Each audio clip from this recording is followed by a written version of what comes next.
সুবহানাল্লাহি তামলাইল মিজান। যে ব্যক্তি একবার সুবহানাল্লাহ বলল, নারী হোক আর পুরুষ হোক, সে যেন মিজানের পাল্লাটা নেক দিয়ে ভরে ফেলল।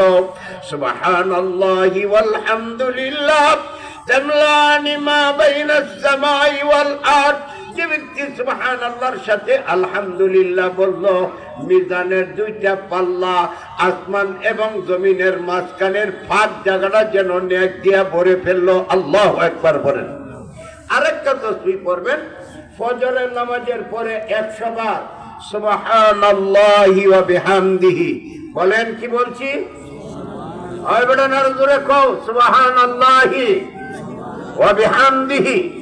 এই তাসবিহটা 100 বার পড়বেন, সুবহানাল্লাহি ওয়া বিহামদিহি। এই দুইটা শব্দ আল্লাহর রাসূল বলেন, কাজ সাবাদিল বাহার, সাগরের পানির সমুদ্রের ফেনা পরিমাণও যদি গুনাহ থাকে আল্লাহ মাফ করে দিবেন।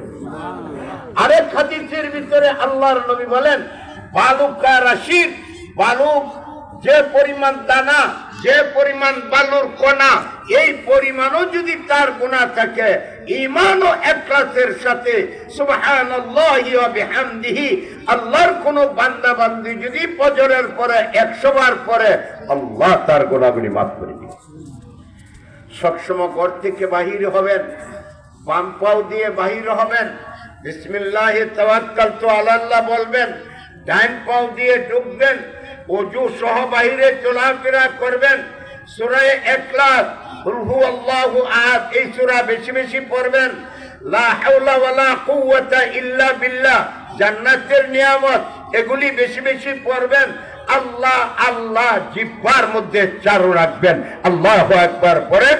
তবে আশা করা যায় মরার সময় আল্লাহ তাআলা ঈমানের মরণ দান করবেন, ফেরেশতাদেরকে দেখবেন, জান্নাত দেখবেন, আর এই অবস্থায় মরণ হয়ে যাবে। আল্লাহ তাআলা আমাদেরকে যেন তৌফিক দান করেন, কবুল করেন।